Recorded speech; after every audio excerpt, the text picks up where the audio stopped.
Hello મિત્રો, જય હિન્દ. તો આજે આપણે બંધારણના કેટલાક ઇમ્પોર્ટન્ટ પ્રશ્નો જોશું જે અત્યારે કરંટ સિનારીઓમાં આપણને જે વિધાનવાળા વાક્યો પૂછાય છે તેના રિલેટેડ આપણે પ્રેક્ટિસ કરીશું. તો આ પ્રેક્ટિસ પ્રશ્નો છે, તમે આ પ્રશ્નોને ધ્યાનથી સાંભળજો, ધ્યાનથી જોજો અને આ પ્રશ્ન વિશે વિચાર કરજો. દરેક વિધાન આપેલું હોય તે તમામ વિધાન વિશે તમારે ડિટેલમાં તમારે ધ્યાન રાખવાનું અને તમારે જે પણ તમે વાંચન કરો છો તે વાંચનમાં કઈ જગ્યાએ આવે છે, એની આજુબાજુ શું આવે છે, તેનો તમામ અભ્યાસ તમે કરી શકો છો. અને એવી પ્રેક્ટિસ કરશો તો 100% તમને કોઈ પણ વિધાનવાળું પ્રશ્ન હશે તો તમને પ્રોબ્લેમ નહીં થાય. તો આપણે એની પ્રેક્ટિસ માટે જ આપણે આ પ્રશ્નની સિરીઝ આપણે જે ચાલુ કરવાના છીએ, જે કાલના વિડીયોમાં કીધું હતું એમ. તો આજે બંધારણના કેટલાક ઇમ્પોર્ટન્ટ પ્રશ્નો જોશું આપણે. જો આ વિડીયો અંત સુધી જોશો એટલે તમને ખ્યાલ આવી જશે કે કેવા પ્રશ્નો નીકળી શકે છે, અત્યારે કરંટ સિનારીઓમાં કેવા ક્રાઇટેરિયા હોય છે, તો તેનો સંપૂર્ણ તમને આઈડિયા આવી જશે. તો ચલો શરૂ કરીએ આ લેક્ચરને. સૌથી પહેલો પ્રશ્ન છે, રેગ્યુલેટિંગ એક્ટ 1773ના સંદર્ભમાં નીચેના વિધાન ધ્યાનમાં લો. એટલે કે રેગ્યુલેટિંગ એક્ટ 1773 વિશે 4 વિધાન આપેલા છે. હવે આ 4 વિધાનમાંથી કયા વિધાન સાચા છે, પ્રશ્ન આપણને એવો પૂછવામાં આવેલો છે. તો 4 વિધાન આપણે જોઈ લઈએ. તો સૌથી પહેલું વિધાન છે કે આ કાયદાનો મુખ્ય ઉદ્દેશ્ય કંપનીના કાર્યોને અને ભારત અને બ્રિટન બંને સ્થળો પર નિયંત્રિત કરવાનો હતો. તો એટલે કે ભારત અને બ્રિટન બંને સ્થળો પર જે કંપનીના કાર્યો હતા તેને નિયંત્રિત કરવા માટે આ રેગ્યુલેટિંગ એક્ટ 1773 ઘડવામાં આવ્યો હતો. તો જી હા મિત્રો, આ એવું જ છે કે બંનેને બ્રિટન અને ભારતમાં આ કંપનીના ઉદ્દેશ્યોને જે કાયદાનો મુખ્ય ઉદ્દેશ્ય જે છે કંપનીના કાર્યોને નિયંત્રિત કરવાનો હતો. તો પહેલું વિધાન સાચું છે. બીજું છે કે આ એક્ટ ભારતમાં બંધારણીય વિકાસમાં ખૂબ જ મહત્ત્વનો ગણાય છે. તો બંધારણનો આપણે જે ભારતનો બંધારણનો વિકાસ થયો તેમાં ખૂબ જ મહત્ત્વનો આ એક્ટ ગણાય છે. કેમ? કારણ કે તેના દ્વારા બ્રિટિશ સંસદને ઈસ્ટ ઇન્ડિયા કંપનીનું નિયમન કરવાની વિસ્તૃત સત્તાઓ મળી છે. એટલે કે બ્રિટિશ સંસદ જે છે તે ઈસ્ટ ઇન્ડિયા કંપની ઉપર નિયંત્રણ કરતી હતી, તેની વિસ્તૃત સત્તાઓ આ એક્ટમાં આપવામાં આવેલી છે. એટલા માટે આ ભારતના બંધારણના વિકાસમાં ખૂબ જ મહત્ત્વનો ગણાય છે. હવે ત્રીજું છે કે આ કાયદો કંપનીમાં વ્યાપેલા ભ્રષ્ટાચારને, એટલે કે કંપની હતી, કંપનીમાં ભ્રષ્ટાચાર ફેલાણો હતો, વધારે પડતો ફેલાણો હતો, તો તેને સમાપ્ત કરવા માટે આ કાયદો પણ લાવવામાં આવ્યો હતો. એટલે રેગ્યુલેટિંગ એક્ટ 1773, અને જે બેવડી પ્રણાલીનું પરિણામ હતું. બરાબર? તો આ ત્રીજું પણ સાચું છે. ચોથું છે કે આ એક્ટ લાવવાનો નિશ્ચય બ્રિટિશ સરકારે 1765માં બંગાળની દીવાની સત્તાઓ મળ્યા પછી કર્યો હતો. એટલે કે બ્રિટિશ સરકારે નિશ્ચય કરી લીધો હતો કે આવો એક્ટ આપણે કંપની ઉપર નિયંત્રણ લાવવું પડશે. બરાબર? એ 1765માં જે બંગાળની દીવાની સત્તાઓ મળ્યા ત્યારે જ કરી લીધો હતો. અને જ્યારે કંપનીમાં સત્તાનો દુરુપયોગની માહિતી બ્રિટિશ સરકાર સુધી પહોંચી હતી તો એને પણ નિયંત્રણ લાવવું જરૂરી હતું. એટલે કે ભ્રષ્ટાચાર વધી ગયો હતો. તો આ વિધાન પણ સાચું છે. તો આમાં જવાબ આવશે ઓપ્શન ડી.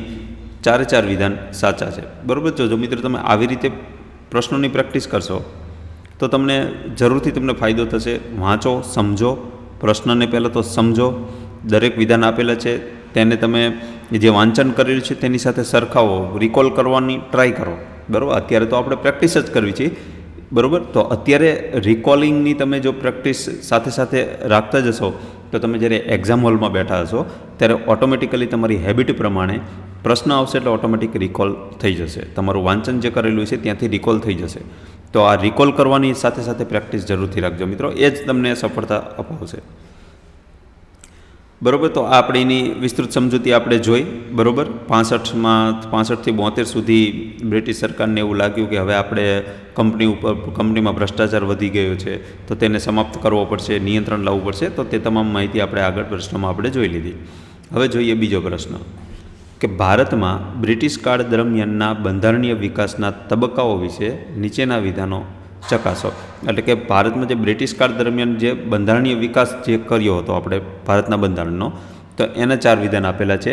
તો સૌથી પહેલું વિધાન છે કે બંધારણ નિર્માણની દ્રષ્ટિએ બ્રિટિશ કાળને મુખ્યત્વે 2 વિભાગમાં વહેંચી શકાય છે, એક કંપનીનું શાસન અને એક તાજનું શાસન. બરાબર? તો આપણને બધાને જ ખબર છે કે કંપનીનું શાસન અને પછી તાજનું શાસન. તો પહેલાં કંપનીનું શાસન હતું, 1773થી 1858 સુધી કંપનીનું શાસન રહ્યું હતું. અને જ્યારે પછી આ ભ્રષ્ટાચાર કંપનીમાં વધતો ગયો, બ્રિટિશ સરકારને એવું લાગ્યું કે હવે આમની ઉપર નિયંત્રણ લાવવું પડશે, અલગ અલગ એક્ટ લાવીને નિયંત્રણ લાવવાની કોશિશ કરી. છતાં પણ નિયંત્રણ ન આવ્યું એટલે પછી કંપનીનું શાસન છે તેના જે વહીવટી કાર્યો અને વ્યાપારી કાર્યોને અલગ કરવામાં આવ્યા. માત્ર ચા અને ચીનમાં વ્યાપાર કરવાની છૂટ આપવામાં આવી, એટલે ઘણા બધા નિયંત્રણો લાવ્યા. અને પછી છેવટે 1858માં તે કંપનીનું શાસન હટાવીને તાજનું શાસન સ્થાપી દીધું. તો તાજનું શાસન ક્યાં સુધી રહ્યું? તો કે 1858માં કંપનીનું શાસન સમાપ્ત કરીને આવ્યું અને 1947માં આપણો ભારત દેશ આઝાદ થયો ત્યાં સુધી તાજનું શાસન રહ્યું. તો આ વિધાન બિલકુલ સાચું છે. બીજું છે, કંપની શાસનનો તબક્કો 1773ના રેગ્યુલેટિંગ એક્ટથી શરૂ થઈને 1858 સુધી ચાલ્યો. તો સાચી વાત છે. પહેલા પ્રશ્નમાં આપણે જોયું કે 1773ના રેગ્યુલેટિંગ એક્ટથી કંપનીનું શાસન ચાલુ થયું હતું, બરાબર. તે 1858 સુધી આપણે પહેલા વિધાનમાં જ જોયું. એ પણ વિધાન સાચું છે. ત્રીજું વિધાન જોઈએ કે બ્રિટિશ કાળની શરૂઆત ઈસવીસન 1600માં ઈસ્ટ ઇન્ડિયા કંપનીની સ્થાપના સાથે થયેલી ગણાય છે. તો બ્રિટિશ કાળની શરૂઆત ક્યારે થઈ? તો કે 1600માં જ્યારે ઈસ્ટ ઇન્ડિયા કંપનીની સ્થાપના થઈ. આ જે કંપનીનું શાસન છે એ કંપની કઈ? તો એનું નામ જ છે ઈસ્ટ ઇન્ડિયા કંપની.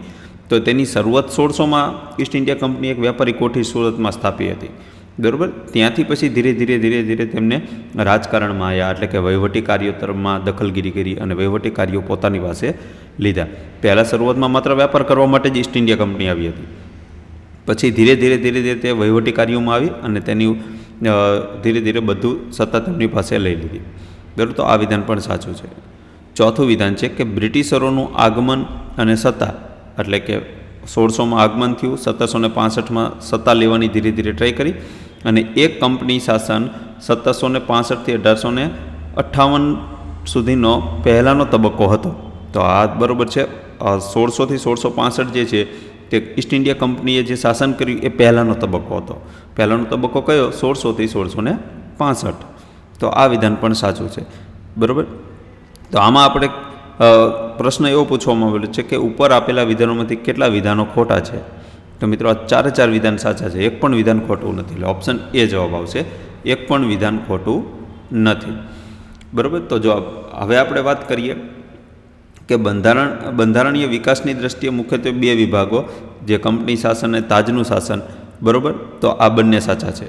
બ્રિટિશ કાળની શરૂઆત 1600માં થઈ એ પણ સાચું છે. આગમન અને સત્તાનો તબક્કો આપણે જોયો એ પણ સાચું છે, બરાબર. તો બધા વિધાન સાચા છે.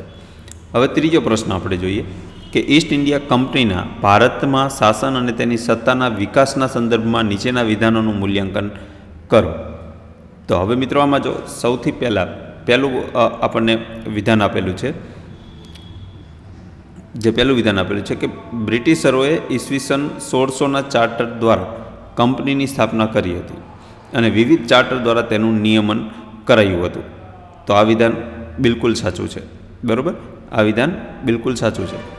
બીજું છે કે બક્સરના યુદ્ધ પછી, એટલે કે બક્સરનું યુદ્ધ ક્યારે થયું? 1765માં. તો આ યુદ્ધ પછી કંપનીની સત્તામાં વધારો થયો અને તેને બંગાળની દીવાની સત્તાઓ પ્રાપ્ત થઈ. તો 1765માં બક્સરનું યુદ્ધ થયું, ત્યાર પછી યુદ્ધ પતી ગયું પછી કંપનીની સત્તામાં સતત વધારો થતો રહ્યો અને બંગાળની દીવાની સત્તાઓ પણ તેને પ્રાપ્ત થઈ. તો આ વિધાન પણ સાચું છે અને જેના પરિણામે બાદશાહ આલમ દ્વિતીયને વાર્ષિક 26 લાખ રૂપિયા આપવાનું નક્કી કરાયું, બરાબર. તો આ વિધાન બિલકુલ સાચું છે. ત્રીજો વિધાન જોઈએ કે ઈસવીસન 1767માં બ્રિટિશ સરકારે કંપનીની વાર્ષિક આવકમાંથી 10% હિસ્સાની માંગણી કરી. જો હવે બ્રિટિશ સરકાર ધીરે ધીરે હવે કંપની પાસેથી જે પણ કંપની આવક કરે તેના વહીવટી કાર્યો દ્વારા જે કંપની જે વ્યાપાર કરવા આવી હતી, મુખ્ય કામ તેનું વ્યાપારનું જ હતું. તો જે વ્યાપાર કરવા આવી હતી એ વ્યાપારમાંથી જે વાર્ષિક આવક થાય તેની 10% હિસ્સો બ્રિટિશ સરકારે કંપની પાસેથી માગ્યો. તો આ પણ બિલકુલ સાચું છે. ક્યારે માગ્યો? ઈસવીસન 1767માં. ચોથું વિધાન જોઈએ કે 1765થી 1772 સુધીમાં કંપનીએ ખૂબ મોટા પ્રમાણમાં સત્તાઓ મેળવી લીધી અને આ સમયગાળામાં જ વહીવટની બેવડી પ્રણાલી અસ્તિત્વમાં આવી. તો આ વિધાન પણ સાચું છે, બરાબર. તો ઉપર આપેલા વિધાનોમાં ઈસવીસન 1773 પહેલાંની ઘટનાઓને પરિણામને લગતા કેટલા વિધાનો તથ્ય આધારિત સાચા છે? તો આપણે જોયા બધા વિધાન તથ્ય આધારિત સાચા છે. તો ઓપ્શન સી સાચો જવાબ આવશે, 4 વિધાનો સાચા. ત્યાર પછી ચોથો પ્રશ્ન જોઈએ કે ભારતીય બંધારણના નિર્માણની પ્રક્રિયા અને તેની પૃષ્ઠભૂમિ અંગે નીચેના વિધાનોમાંથી કયા વિધાનો સાચા છે? તો આપણે પહેલું વિધાન જોઈએ કે ભારતીય બંધારણ 26 જાન્યુઆરી 1950ના રોજ અમલમાં આવ્યું, જે બંધારણ સભા દ્વારા લગભગ 3 વર્ષની મહેનતનું પરિણામ છે. બરાબર, તો એ પણ વિધાન સાચું છે. આપણને બધાને ખબર છે કે 26 જાન્યુઆરી 1950ના રોજ ભારતનું બંધારણ અમલમાં આવ્યું. ત્યાર પછી બીજું વિધાન છે કે ભારતીય બંધારણ એ માત્ર બંધારણ સભાની મહેનત જ નહીં, પરંતુ ભારતીય ઇતિહાસની વિવિધ ઘટનાઓને પણ આભારી છે. તો આ પણ સાચું છે, કારણ કે ઘણા બધા સ્ત્રોતોનું વાંચન કરીને પછી બંધારણ બનાવવામાં આવેલું છે. તો આ વિધાન પણ સાચું છે.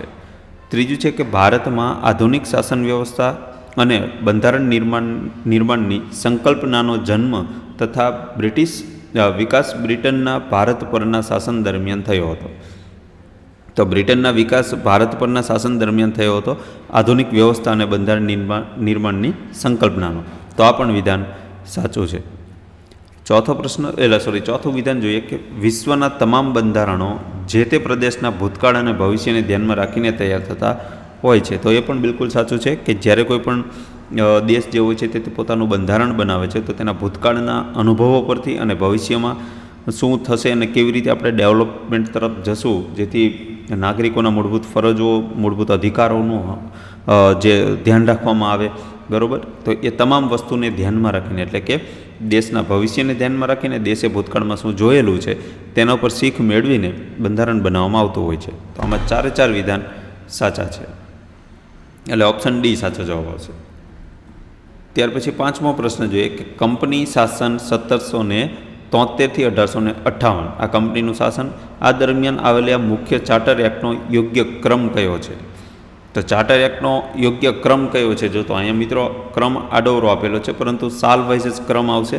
બરાબર, 1793 આવશે, પછી 1813, 33 અને 53, એટલે દર 20 વર્ષે ચાર્ટર એક્ટ લાવવામાં આવતો હતો.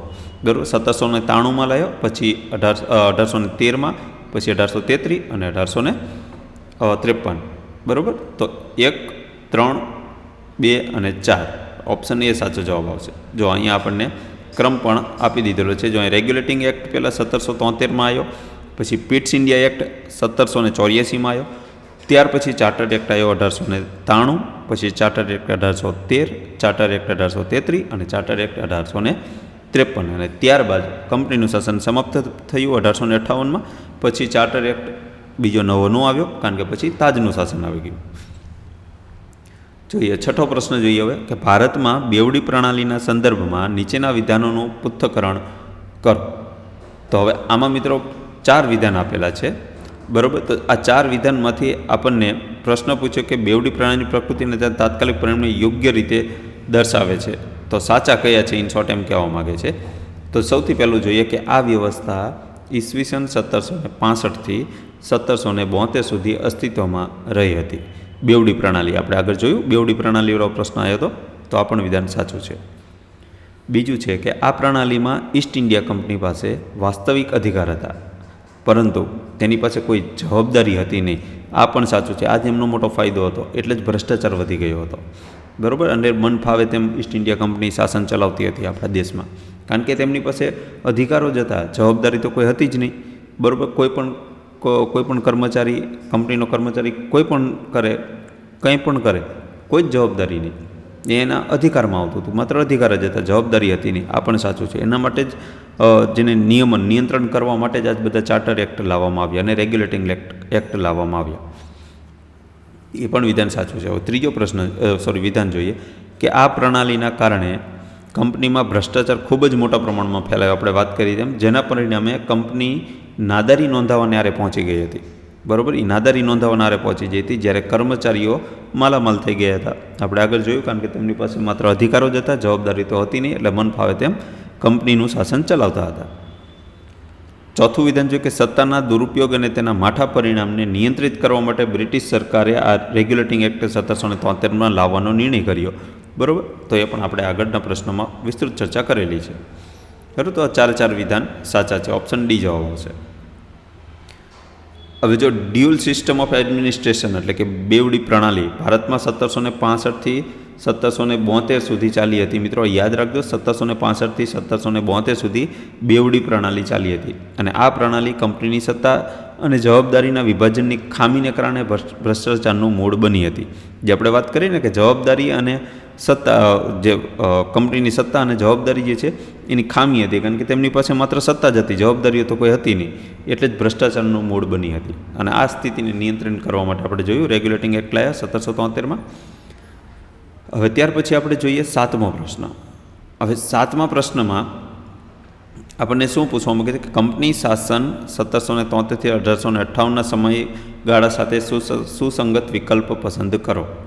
બરાબર, તો આપણે જોઈએ પહેલું છે કે નિયામક ધારો 1773, એટલે આપણે જોઈએ રેગ્યુલેટિંગ એક્ટ, તો એ કંપનીના શાસન દરમિયાન આવ્યો, સાચું છે. પિટ્સ ઇન્ડિયા એક્ટ 1784, એ પણ સાચું છે. જો તમે ખાલી સમયગાળો જુઓ 1773થી 1858ના સમયગાળા સુધી જે પણ વસ્તુ આવતી છે તે તમામ કંપની શાસન દરમિયાન જ હશે, તો એ 3 વિકલ્પ સાચા છે. તો જો તાજનું શાસન છે 1858થી 1947, આ કંપનીના શાસન દરમિયાન નહોતું, એટલે આ ચોથું નહીં આવે. પહેલું, બીજું અને ત્રીજું. ચાર્ટર એક્ટ 1853 પણ આવશે. બરાબર, છેલ્લો એક્ટ હતો, ત્યાર પછી તાજનું શાસન આવી ગયું, એટલે 1, 2 અને 3 આ 3 સાચા છે અને ચોથું ખોટું છે. બરાબર, તો ઓપ્શન બી જવાબ આવશે. ત્યાર પછી જો આ ડિટેલ છે કે 1773નો ધારો આપણે જે આગળ જોયા એ પ્રમાણે, બરાબર, આપણે સાલ વાઇઝ આપણે વિસ્તૃત ચર્ચા કરી દીધી છે આપણે પ્રશ્નોમાં, જે વિધાન આવ્યા તેમાં. હવે ત્યાર પછી આપણે જોઈએ 8મો પ્રશ્ન. હવે 8મા પ્રશ્નમાં આપણે ખોટા વિધાન શોધવાના છે. તો સૌથી પહેલાં આપણે જોઈએ વહીવટની બેવડી પ્રણાલી, ડ્યુઅલ સિસ્ટમ એડમિનિસ્ટ્રેશન. બરાબર, બેવડી પ્રણાલી છે એ 1765થી 1772માં આવી હતી. બરાબર, તે દરમિયાન બેવડી પ્રણાલી હતી. હવે આ સંદર્ભમાં કંપની અને કર્મચારીઓની નાણાકીય સ્થિતિ વિશે કયું વિધાન સત્ય નથી? આમાં સત્ય નથી એટલે ખોટું કયું વિધાન છે એ આપણે શોધવાનું છે. તો કંપની પાસે વહીવટ ચલાવવાની વાસ્તવિક સત્તા હતી, એ તો હતી જ, આપણે જોયું. એમની પાસે માત્ર સત્તા જ હતી, જવાબદારી તો કોઈ હતી નહીં, તો આ સાચું છે. કંપનીના કર્મચારીઓ ભ્રષ્ટાચારને કારણે માલામાલ થઈ ગયા હતા. આ ભ્રષ્ટાચારના કારણે જ તે, કારણ કે સેલેરીને આ તો બધું લિમિટેડ મળતું હતું, પણ ભ્રષ્ટાચાર એટલો બધો કરી નાખ્યો કે બધા જ કર્મચારીઓ માલામાલ થઈ ગયા, એ પણ સાચું છે. ત્રીજું કે આ વ્યવસ્થામાં કંપનીની કોઈ જવાબદારી નહોતી, એ પણ જોયું, સાચું છે. ચોથું વિધાન જોઈએ કે આ ભ્રષ્ટાચારને કારણે કંપની ખૂબ જ સમૃદ્ધ થઈ, ખોટું. તે નાદારી નોંધાવવાને આરે આવી ગઈ હતી. બરાબર, એટલે આ વિધાન બિલકુલ ખોટું છે. જ્યારે બ્રિટિશ સરકારે તેની આવકનો હિસ્સો ગુમાવ્યો હતો, આ પણ ખોટું છે. એટલે આખું વિધાન ખોટું છે. બરાબર, તો માત્ર ચોથું વિધાન ખોટું છે. આપણે ખોટું જ શોધવાનું હતું, તો ચોથું ખોટું છે, તો ઓપ્શન ડી જવાબ આવશે.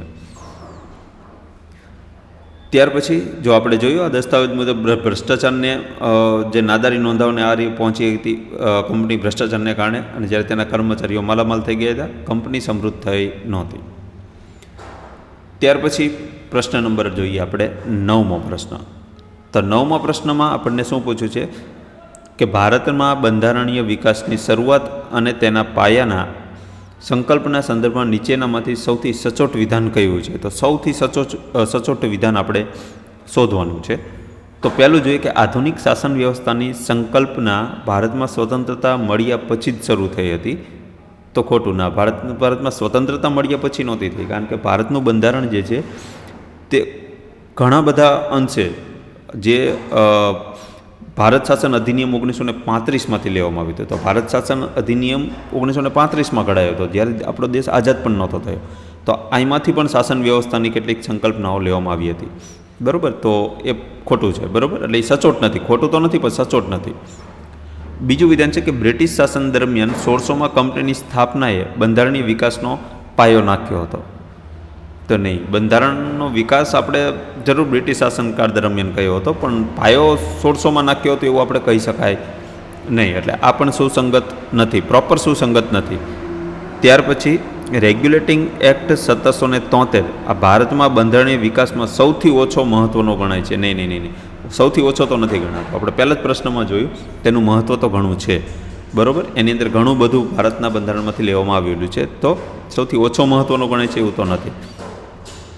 ત્યાર પછી ચોથું વિધાન જોઈએ કે બંધારણ નિર્માણની સંકલ્પનાનો જન્મ અને વિકાસ બ્રિટનના ભારત પરના શાસન દરમિયાન થયો હતો. આ એકદમ બંધબેસતું છે કે બંધારણની નિર્માણની જે સંકલ્પનાનો જન્મ ક્યાંથી થયો હતો, તો કે વિકાસ બ્રિટનના ભારત જે વિકાસ બ્રિટન જે હતું તેના ભારત પરના શાસન દરમિયાન થયો હતો, બરાબર. તો આ વિધાન સાચું છે, એટલે માત્ર ચોથું સાચું આવશે, સચોટ આવશે, બરાબર. તો જો હવે આપણે આમાં ડિટેલમાં જો કે પહેલું વિધાન ખોટું છે, કારણ કે આધુનિક શાસન વ્યવસ્થાની સંકલ્પનાનો વિકાસ બ્રિટન શાસન દરમિયાન થયો હતો, એટલે પહેલું સચોટ નથી, ખોટું છે. બીજું છે કે સાચું હોવા છતાં તે વહીવટી સ્થાપનાની વાત કરે છે, બરાબર. એ સાચું છે પણ તે વહીવટી સ્થાપનાની વાત કરે છે. બીજું વિધાન શું વાત કરે છે કે બ્રિટિશ શાસન દરમિયાન 1600માં કંપનીની સ્થાપનાએ બંધારણીય વિકાસનો પાયો નાખ્યો હતો, પણ 1600માં તો કંપની વ્યાપાર કરવા માટે આવી હતી, બરાબર. તો અહીંયા આપણે વાત થાય છે વહીવટી સ્થાપનાની વાત થાય છે. ત્રીજું વિધાન ખોટું છે, કારણ કે 1773નો કાયદો જે છે રેગ્યુલેટિંગ એક્ટ એ ભારતમાં બંધારણીય વિકાસમાં ખૂબ જ મહત્ત્વનો ગણાય છે, તે આપણે પહેલા જ પ્રશ્નમાં જોયું.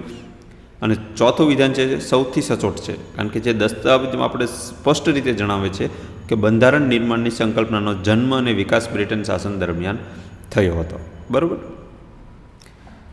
ત્યાર પછી 10મો પ્રશ્ન જોઈએ કે નીચેની ઘટનાઓ અને તેને લગતા સમયગાળાની જોડને ધ્યાનમાં લો.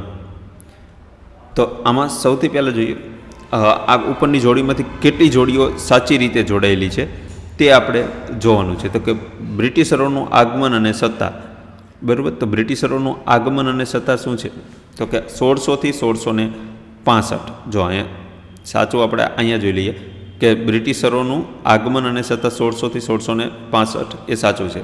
જ્યારે બીજું ખોટું છે કે બેવડી પ્રણાલીનો અંત 1772માં થયો અને 1773માં રેગ્યુલેટિંગ એક્ટ દ્વારા કંપની શાસન એટલે કે કાયદા દ્વારા નિયમનની શરૂઆત થઈ, આ ખોટું છે. ત્રીજું વિધાન છે એ સાચું છે કે તાજનું શાસન 1858થી 1947. અને ચોથું વિધાન છે ફરીથી ખોટું છે, એ જોડી ખોટી છે, કારણ કે કંપની શાસન 1773 રેગ્યુલેટિંગ એક્ટથી શરૂઆતથી 1858 સુધીનું ગણાય છે. જોકે એક જગ્યાએ 1765થી 1858 પણ આપેલું છે, પરંતુ અન્ય જગ્યાએ કંપની શાસન 1773થી 58 ગણાય છે, જે બંધારણીય વિકાસની દ્રષ્ટિએ વધુ સચોટ છે, બરાબર. એટલે આપણે 1765થી 1858 સ્વીકારીએ તો પણ જોડી 4 સાચી થાય છે, પરંતુ જોડી 2 ખોટી રહે છે. એટલે કે આ સાચી થાય છે પણ જોડી બીજી જે છે એ ખોટી રહે છે, બરાબર. તો આપણે જોઈએ તો બંધારણીય વિકાસના તબક્કા તરીકે 8 અને 31ના આધારે, બરાબર. તબક્કો 8 અને 31 1773થી 1858 વધુ સ્વીકાર્ય છે. એટલે આપણે યાદ રાખવાનું કંપનીનું શાસન 65થી નહીં પણ 1773થી ગણવાનું, બરાબર. તો આપણે એટલા માટે જ આ પ્રશ્ન અહીંયા લીધેલો છે, કન્ફ્યુઝન ન થાય, બરાબર. તો આ તમે જોઈ શકો છો. તો મિત્રો બસ આજના લેક્ચરમાં આપણે આટલા પ્રશ્નો રાખશું.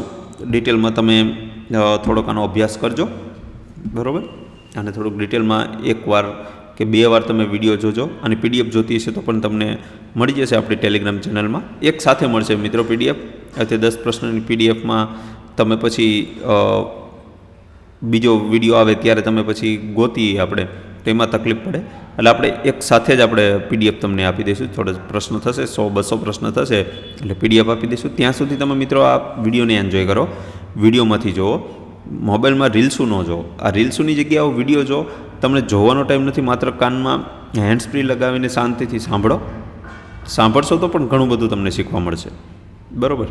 તો આપણે ચલો વધારે ટાઈમ નથી લેતા, મળશું નવા વિડીયોમાં. જય હિન્દ.